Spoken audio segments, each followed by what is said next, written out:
Have you ever stopped to think that buildings shouldn't, die young? We usually look at the structures around us, our homes, the offices we work in, the local schools, and we just assume they're these permanent, totally unshakable monuments. But the truth is actually pretty shocking. We're currently living in the tragedy of the modern linear city. We're stuck in this ruthless take, make, and waste cycle, where perfectly good structures are prematurely destroyed simply because we literally don't know what else to do with them. Okay, let's dive into this. Just look at how this little building fluidly transforms. One decade it's a cozy house, then the next it shifts seamlessly into a bustling office, and finally it opens its doors as a lively school. Notice how it doesn't get torn down, it just adapts. This right here represents the ultimate dream of the circular economy, a building that's never demolished but rather continually evolves to meet exactly what we need. So, welcome to today's Explainer, where we're exploring Built to Last, how to design buildings that never go obsolete. To really wrap our heads around this, we've got to completely shift our perspective. And we desperately need this shift, because the building sector is an absolute massive drain on our global resources. We're talking about consuming somewhere between 35 to 45% of all resources globally. To put that staggering number into perspective for you, in Europe alone, construction and demolition produce over a third of all the waste generated. I mean, we are literally burying ourselves in our own discarded structures. So, why exactly is this happening? Well, it all comes down to a concept called functional obsolescence. So the crucial point is, this is what happens when a building just fails to meet the changing needs of the people using it. Think about it for a second. We aren't knocking down buildings because the bricks are crumbling to dust or the roof is caving in. No, we're destroying perfectly good buildings simply because we suddenly wanted, say, an open concept kitchen or maybe a bigger office layout. Human needs changed and the poor building just couldn't keep up. Now, what's really interesting about this slide is the massive, frankly tragic, gap we're seeing. Look at that huge green bar. That represents the technical life of a building. Let's say it's 100 years. The physical materials easily have the sheer strength to last an entire century. But then look at that tiny blue bar representing functional obsolescence. We frequently send these magnificent, sturdy structures straight to the landfill after just 20 years. That's 80 years of potential, of embodied carbon, of immense value, just completely wasted, all because someone needed a different floor plan.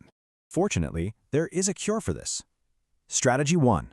Optimizing what we build.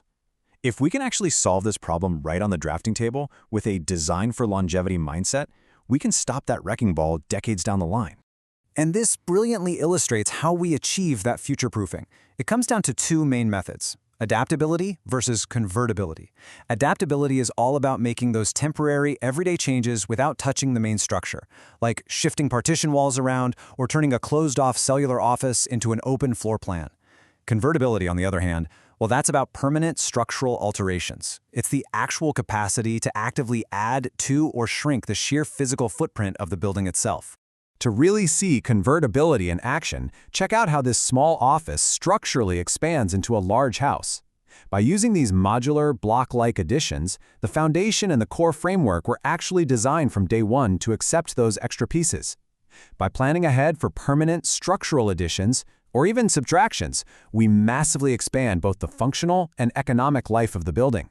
It's like a giant puzzle that's meant to grow with you. But here's the thing, a flexible design is really only half the battle. And that brings us to treatment 2, materiality. Basically, if we want these buildings to stick around, we need to build with better blocks. To pull that off, designers follow what's called a circular materiality checklist. First off, extreme durability is an absolute must, so these materials can survive multiple cycles of use. Second, we've got to step away from finite mineral binders and pivot toward renewable, bio-based materials like wood and clay. Why? Because doing that drastically cuts down the embodied carbon trapped inside the building. Third, absolutely everything has to be non-toxic. I mean, nobody wants to hang out in a 100-year-old toxic living room, right? And finally, we need to integrate recycled content, like plastics or metals, which instantly drops our demand for virgin natural resources. But how do you actually know if a material meets all those strict standards? Well, you use a life cycle assessment, or LCA for short. An LCA forces us to start thinking cradle to cradle instead of just cradle to grave. It's this formalized tool that makes absolutely sure designers understand the true, complete environmental impact of every single material they pick, literally from the exact moment it's produced all the way to the moment it is eventually reused or recycled. Moving right along to treatment 3, powering the circular building. Look, a building that lasts a whole century but guzzles dirty power the entire time, that's not truly circular at all. Connecting longevity to sustainable power is absolutely vital if we're ever going to offset the building sector's massive share of global energy consumption. Let's move to and see how this builds across the entire timeline of a project. Clean energy cannot be an afterthought. It has to span every single phase. During the design phase, we bake renewable generation directly into the architecture itself, things like building integrated photovoltaics and micro wind turbines. Then, in the construction phase, we swap out outdated fossil fuel equipment for highly efficient heat pump technology. And finally, during the operations phase, we make sure the building is plugged into low-emissions district energy and green power grids. It has to be one continuous, unbroken chain of sustainability. Ultimately, the whole shebang we've looked at today really comes back to this one foundational quote. The disposal of a product is decided by the way it is designed and manufactured. A building's final fate, whether it seamlessly adapts into a cool new community hub or whether it just becomes a tragic pile of toxic demolition waste in a local landfill, is locked in way before the ground is ever broken. It's completely decided during the design phase. Which leaves us with a pretty heavy question that I want you to really think about as we wrap up today's explainer. Look around the room you're sitting in right now. Is this building built to last, or is it built for the landfill? It's high time we start demanding spaces that are designed entirely out of obsolescence and built for a truly circular future.